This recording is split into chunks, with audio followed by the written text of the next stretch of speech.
Hoje nós representando a primeira União Regional Espírita, a primeira URI.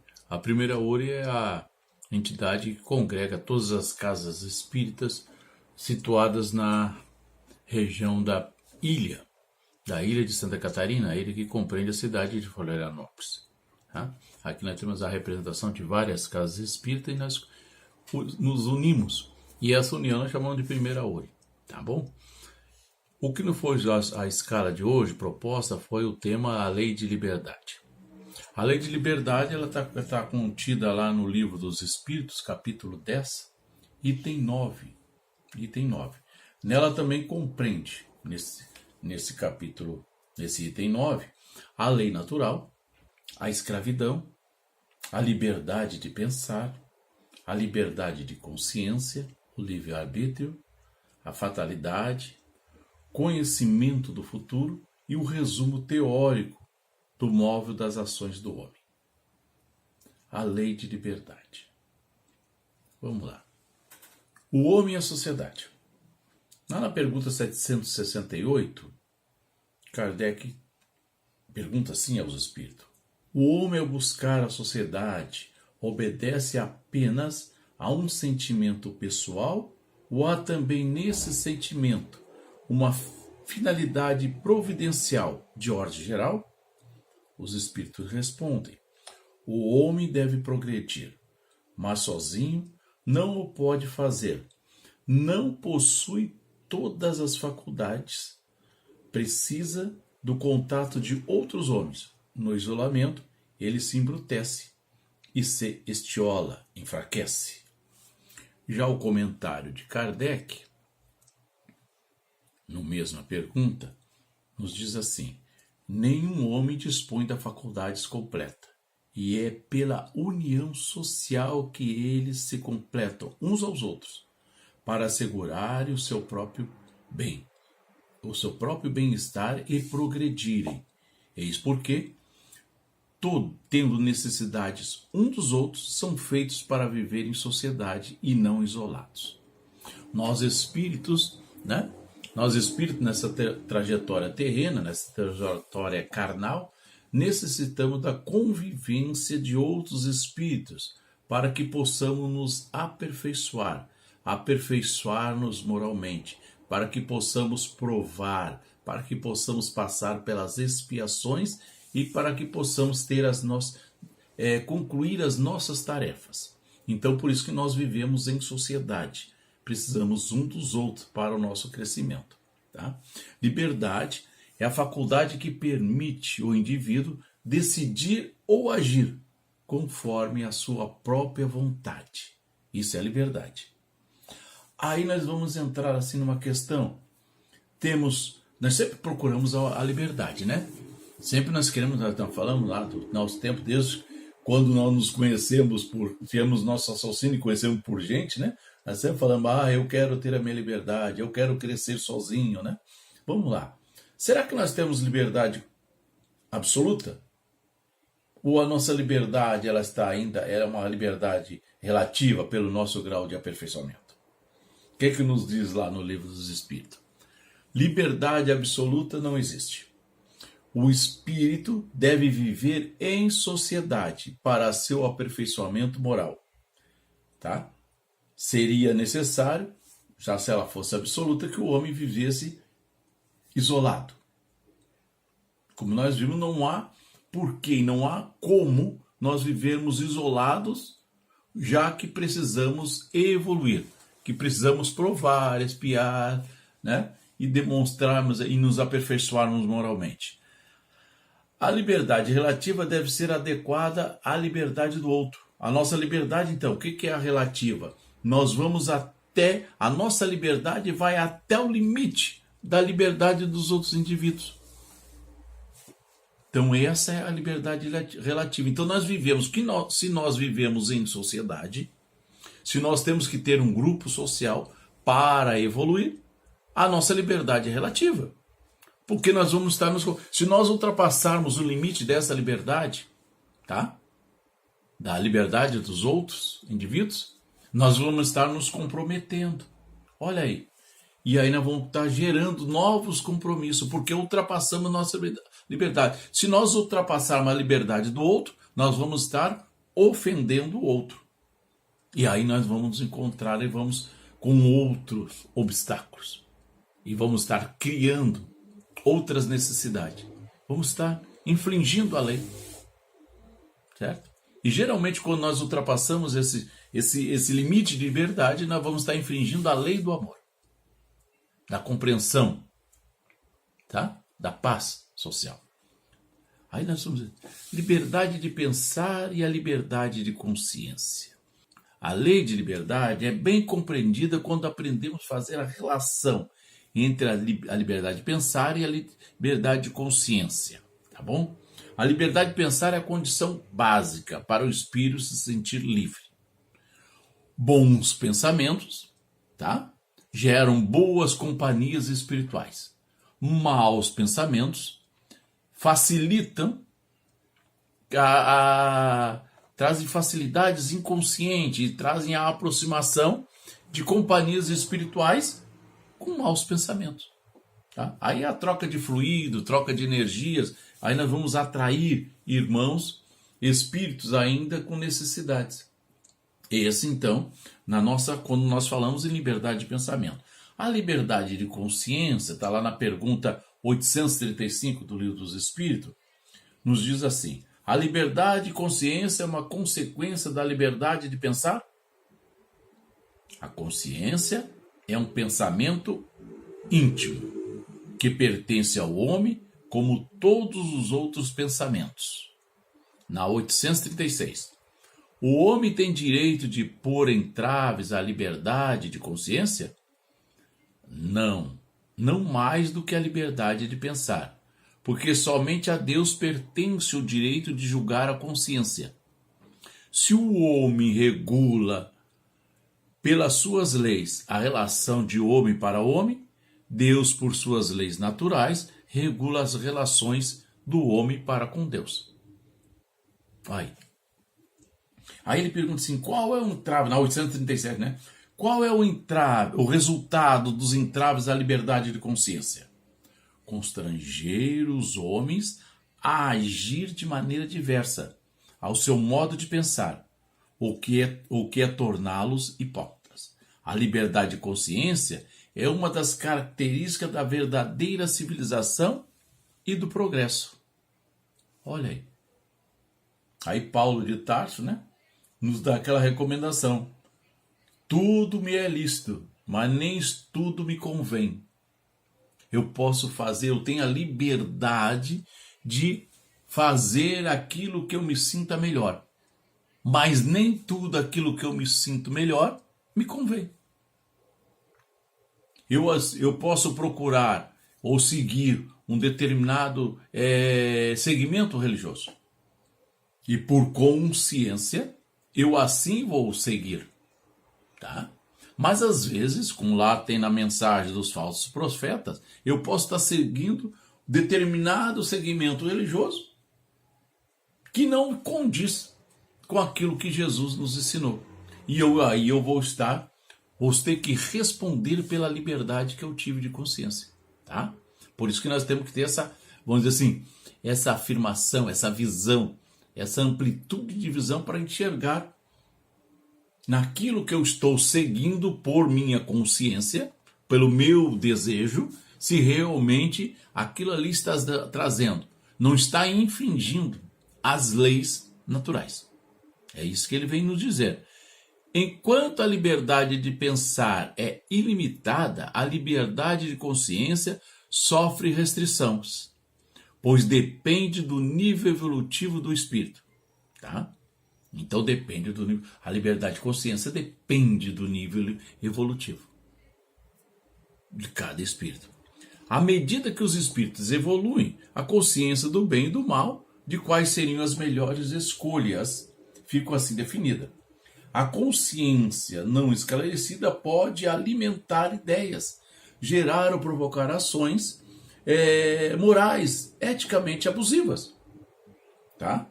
Eu sigo determinado rito religioso que pode ser abusivo ou ofender até os costumes. até os costumes culturais da minha sociedade.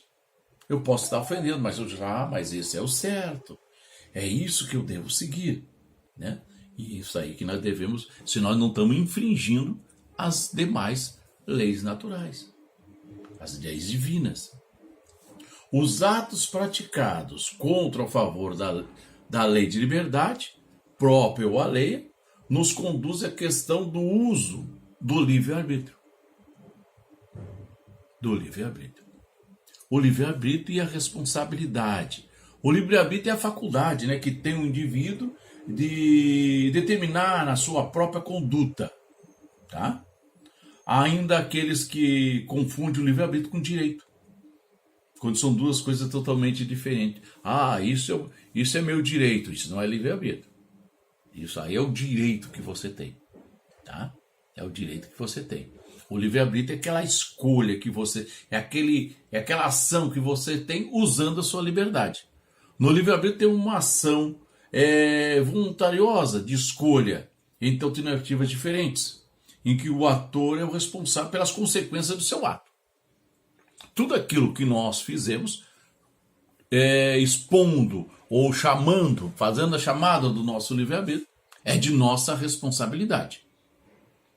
Quando nós a usamos, esta liberdade, esse livre-arbítrio, de uma maneira contrária às leis naturais ou aos ensinamentos evangélicos, nós vamos respondê-lo, certo? E se nós tivermos consciência que realmente aquilo que estamos fazendo, a nossa resposta e a conduta que nos será, vamos dizer assim, punitiva, certo? Será bem maior. Será bem maior. A liberdade e a responsabilidade são correlativas e aumentam com a sua elevação.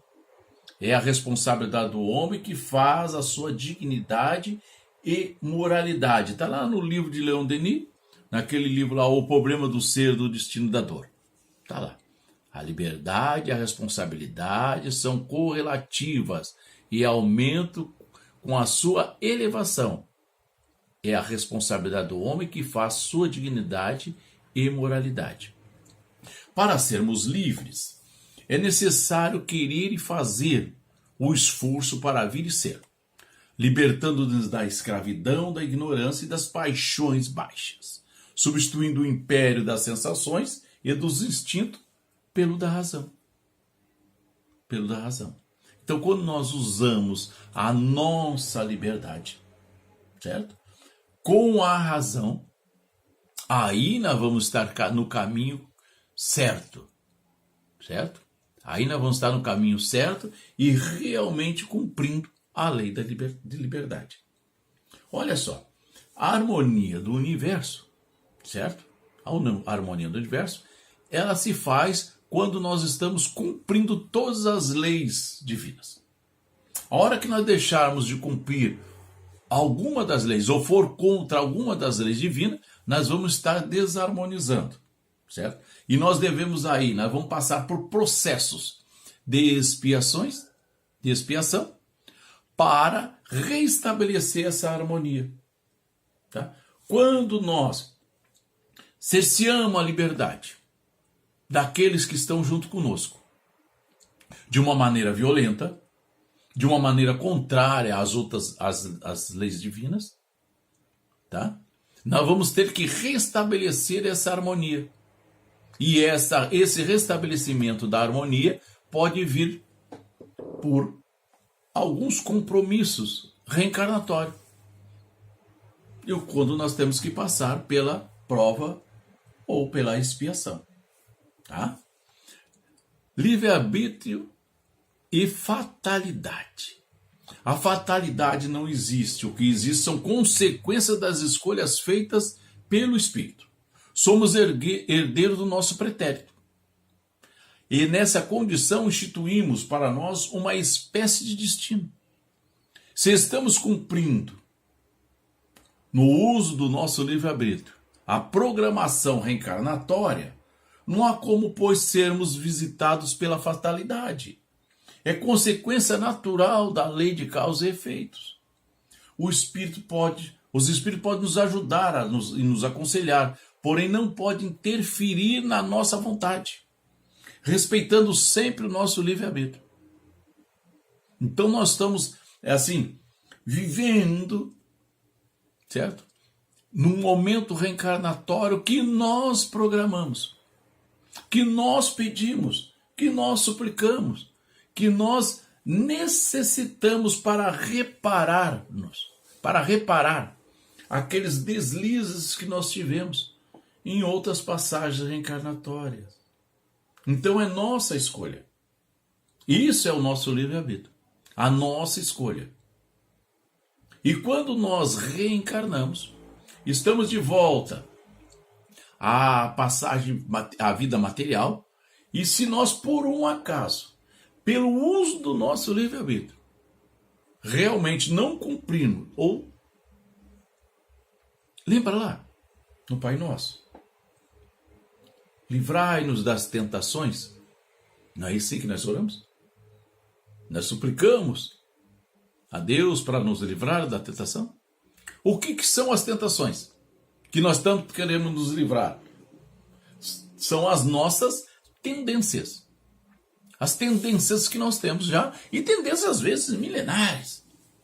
A tendência do ódio, a tendência dos vícios,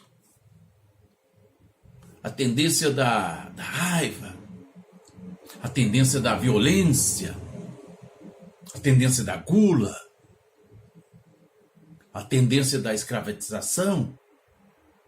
É isso que nós oramos quando nós suplicamos no Pai Nosso, para que nos afaste, para que nos deixe cair e voltarmos novamente aos imperativos do remorso, do choro, do ranger de dente, lá na espiritualidade.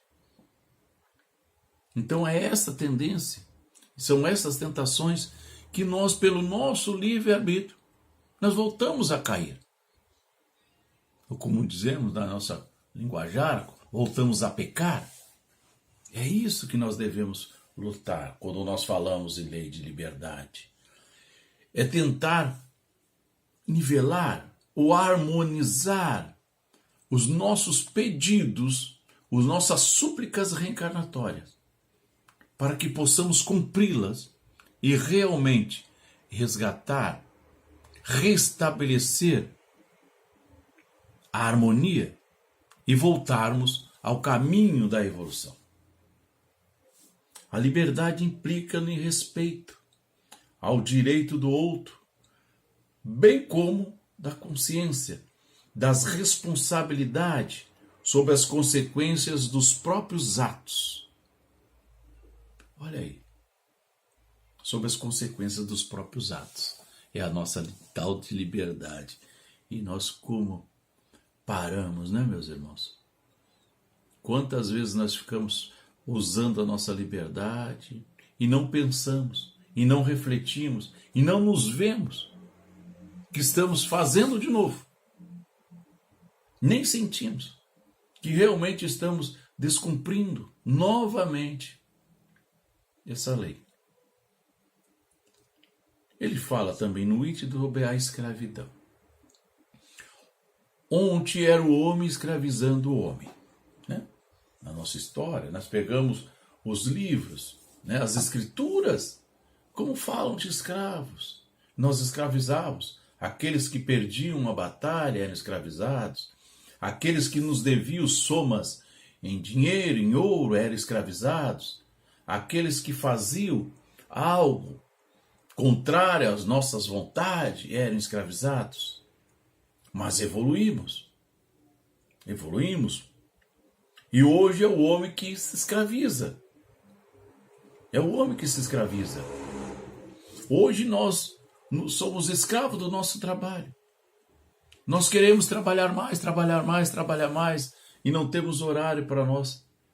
E temos várias desculpas, né? Eu tenho que trabalhar porque eu tenho que adquirir o meu bem. Eu tenho que ter uma casa nova, tenho que trocar de carro, então eu tenho que trabalhar mais. E eu trabalhando mais, o que acontece? Os meus horários vão passando e eu vou esquecendo do quê? Às vezes eu abandono a família por excesso do trabalho. Às vezes eu deixo de cuidar da minha saúde física, pela escravização do trabalho. Eu me torno escravo das atividades sociais. Eu tenho que ir, então eu chego correndo do trabalho para ir cumprir uma determinada atividade social. Isso é escravização. Eu tenho que estar presente, não posso faltar, né? Aí eu me torno escravo. Eu também a escravização pela posse dos bens, que nós estávamos conversando agora, né? Então eu fico procurando e querendo juntar ouros ou juntar dinheiro para ter posse, para poder crescer e ter mais bens. E eu acabo me tornando escravo. Aí eu não vejo. Eu esqueço. Eu esqueço da minha vida religiosa, dos momentos que eu poderia fazer. Eu deixo de fazer tanta coisa, tantas atividades dentro da casa espírita. Deixamos de participar de atividades de grupo, de estudo em grupo. Porque não tenho tempo. Não vai dar tempo, eu chego em casa tão tarde. O grupo de estudo começa às 19 horas. Eu já chego em casa às 18 horas. Não dá tempo de eu ir à casa espírita. Não dá tempo de eu ligar o computador e participar de uma live, de uma reunião de estudo em live. Eu não consigo. Eu não consigo ficar 5 minutos, 10 minutos, 1 hora sentado assistindo uma palestra, porque eu estou preocupado, porque eu trabalho demais. Estou muito cansado. E isso é a escravização do homem atual. E isso está indo contra a lei de liberdade. Isso aí eu vou ter que reconstituir. Eu vou ter que trabalhar. Como que eu vou fazer isso? Nós também temos assim, a escravização da proteção familiar. Já pensaram nisso? Quantas vezes nós queremos proteger tanto a nossa família, e nós estamos acabando trazendo diversas situações. Então nós temos assim, somos pais, somos avós, queremos proteger nossos filhos, nossos netos, nossos familiares, a esposa, e acabamos polindo a liberdade deles. Aí nós deixamos os filhos trabalhar fora, a esposa trabalhar fora, porque ela tem que cuidar dos filhos. E ela podia crescer junto conosco. Ela podia estar estudando, ela podia estar crescendo, e nós não deixamos, não, você tem que ficar em casa. E isso é excesso, a escravização pela proteção familiar. Você tem que ficar em casa. Você não pode sair à rua. O filho, aí quando nós vemos os filhos crescidos, né? E nós não ficamos ali protegendo demais. Isso é escravização. Isso é escravização. Nós temos que ter esse cuidado desse compromisso. O objetivo maior, o nosso compromisso, a nossa tarefa, gerenciador do grupo familiar, é preparar aqueles que vamos dizer que fazem parte do nosso grupo familiar, prepará-los para o crescimento dentro da sociedade. E nós devemos os levá-lo, tá? Através das provas e expiações, o espírito aprende a lidar com a liberdade e conscientizar-se para a prática do bem. Sejamos bons, sejamos conscientes, praticando o bem e os ensinamentos do Evangelho. Está tudo lá no ensinamento do Evangelho.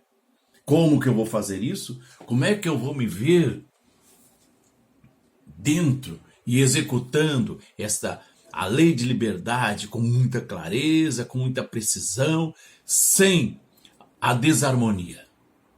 Estudando o Evangelho. Está tudo no Evangelho. Todos esses ensinamentos estão contidos no Evangelho, nos ensinamentos de Jesus. Estão todos lá. Quando nós falamos em aperfeiçoamento moral, em cumprimento das leis divinas, onde nós vamos achar? Nós estudamos, nós sabemos todas as leis, né? Mas onde nós vamos encontrar essas leis? Esses pontos que eu devo mudar? Esses pontos, será que aquilo que eu estou fazendo hoje, atualmente, está realmente cumprindo os ensinamentos? Onde está contido? No Evangelho. Se eu falo em perdão, Ah, eu já perdoo. Mas será que o teu perdão, será que o teu amor está de acordo com os ensinamentos de Jesus? Onde eu vou buscar isso? No Evangelho. No Evangelho. Quando eu faço o estudo aprofundado das Escrituras, do Evangelho, contidas no Evangelho, que eu vou verificar. O meu perdão ainda não está de acordo com aquilo que Jesus tanto nos fala, tanto nos ensinou. Ainda o meu perdão está envolto ao véu transparente do esquecimento. E não é para ser assim. O meu amor está limitado apenas àquele grupo que eu mais admiro, aquele grupo que está mais próximo de mim, como o grupo familiar, o grupo de amigos. Eu ainda não conseguia expandir o amor do Evangelho aos demais elementos da sociedade. É isso que ele nos ensina quando ele diz: sejamos bons, conscientes, praticando o bem e os ensinamentos do Evangelho. Meus irmãos, esperamos que tenham nessa breve reflexão,